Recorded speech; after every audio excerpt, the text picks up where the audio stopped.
1 year after the death of George Floyd under the knee of a Minneapolis police officer comes renewed calls for systemic police reform. Some measures are deadlocked at the state capitol, while police departments locally have already made changes.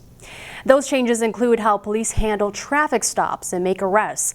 Sonia Goins spoke with the Robbinsdale Police Department on how their jobs have changed after the George Floyd tragedy. Black lives, they matter here. Black lives, they matter here. This was a scene last summer as people marched in downtown Robbinsdale calling for racial justice and police reform.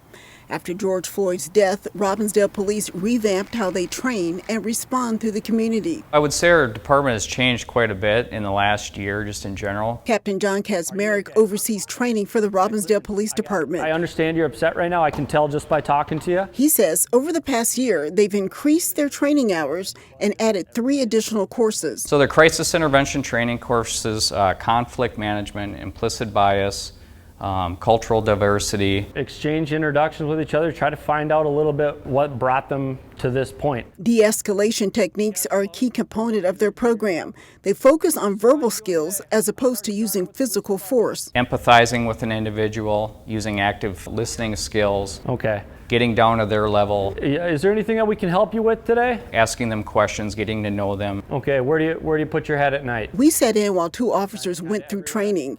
In this scenario, they're dealing with a domestic crisis. What I'm here to do is make sure that everybody is safe, everybody feels comfortable. They say talking in a calm tone helps to keep the situation from getting out of hand. When we have a conversation, it usually matches our tone, and it's easier to have a conversation with that person about what's going on. Managing a mental health crisis is also part of the training. Where's home for you? I don't have a home. You don't have a home?